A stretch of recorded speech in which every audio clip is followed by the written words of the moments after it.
We see these logos every single day. We use their products, we see their ads, but do you ever stop and think about the actual people behind them?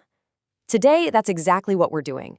We're going to pull back the curtain and figure out who does what inside a company. Because it's way more than just a logo. It's a complex machine, and it's powered by people. I mean, seriously, you look at some giant corporation and you have to wonder who is really calling the shots. Is it the person who had the big idea in their garage? Is it the slick CEO you see on TV? Or is it some mysterious group of people sitting around a giant table in a boardroom? It can get pretty confusing really fast. But here's the thing, it's actually not that complicated if you have the right framework. We can break down pretty much any company, whether it's a tiny startup or a global powerhouse, into 3 core engines that make it go. Okay, so here's how we're going to tackle this. First up, we'll look at the creation engine. That's where the spark happens. Then we'll dive into the operations engine, which is all about building things at scale. And finally, we'll get into the governance engine, the one that steers the whole ship. And then we'll put it all together. Sound good? Let's do it. All right, let's kick things off at square one. The creation engine. This is the messy, exciting, high-stakes beginning of it all. This is where something is literally made from nothing but an idea, a whole lot of risk, and a vision of what could be. And the first person we meet here is the entrepreneur. This is the person who jumps off the cliff and builds the plane on the way down. They're obsessed with finding a problem to solve, and they live and breathe uncertainty. One minute, they're pitching this grand vision, and the next, they're desperately trying to figure out how to make payroll. It's a world of pure survival. Right next to them, you've got the founder. Now, this is a subtle but super important difference. While an entrepreneur creates a business, a way to make money, a founder establishes an organization. They're the ones who build the foundation, setting the mission, the culture, the unwritten rules that can last for decades. So think of it like this.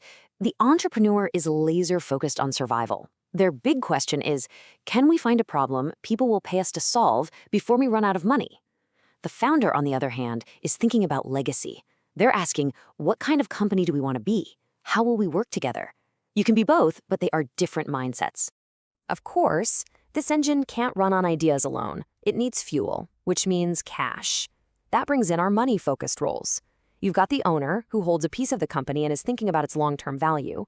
You've got the investor, who's putting in capital and expects a return on that bet. And then you have the partner, who is in the trenches with you, sharing the risk and, hopefully, the reward. Okay, so the car has been designed, we have a blueprint, we have some funding, now what? Well, that brings us to our second engine, operations. This is where the magic of a single idea gets turned into a repeatable, scalable reality. This is the engine of doing. And the absolute foundation of this engine, its beating heart, is the employee. They are the ones who trade their time and skills for a salary.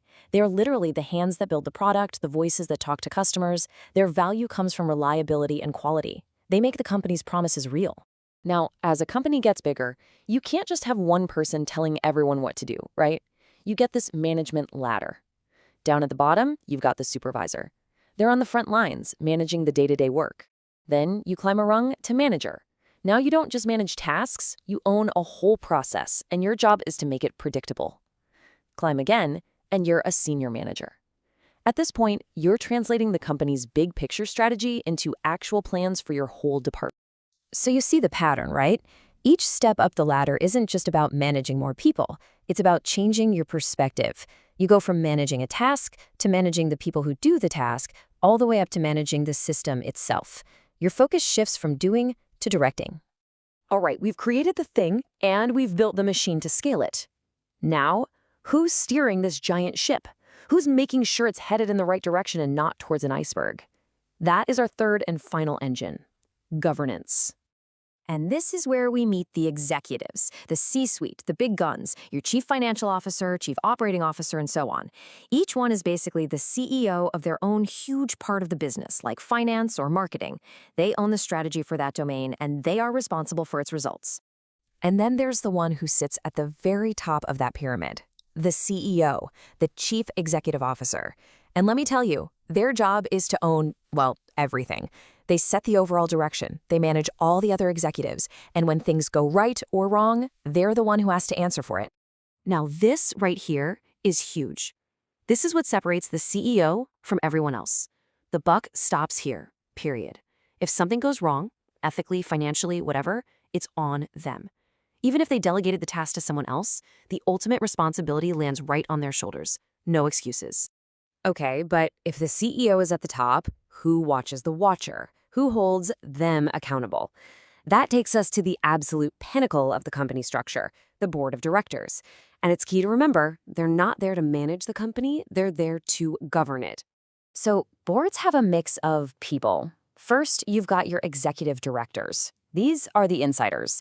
It's often the CEO or another top executive. They basically wear two hats. They help run the company, but they also sit on the board to provide that deep internal perspective on what's really going on.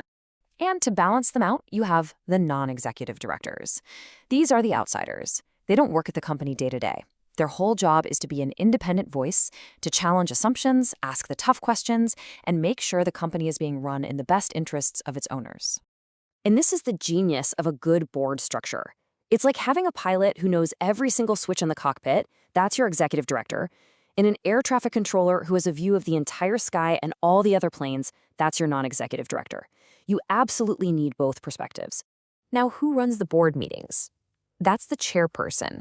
And listen closely, this is a point a lot of people miss. The chairperson leads the board, not the company. Their job isn't to tell the CEO what to do. Their job is to make sure the board is functioning effectively and holding the CEO accountable. It's a critical separation of powers. So we've got all these powerful people making huge decisions. But who's actually taking the notes? Who makes sure they're following the law and not just making it all up as they go? Who's the adult in the room, procedurally speaking? Yeah, that quiet but incredibly important role belongs to the company's secretary. This person is the unsung hero, the absolute backbone of good governance. They're the ones who make sure all the I's are dotted and T's are crossed, that legal filings are done on time, and that the board is operating by the book. They are the guardian of the process. So let's just pull back for a second and look at the whole picture. You have the creation engine, which is all about high risk and big vision. You have the operations engine, which focuses on predictable execution and scale. And you have the governance engine, which is all about high-level strategy and accountability. 3 engines, 3 completely different jobs, but they all have to work together perfectly to move the company forward. So after all that, the big question really comes back to you. When you look at these 3 engines, the wild risk of creation, the steady hum of operations, and the high-level strategy of governance, where do you see yourself? What kind of engine do you want to be a part of?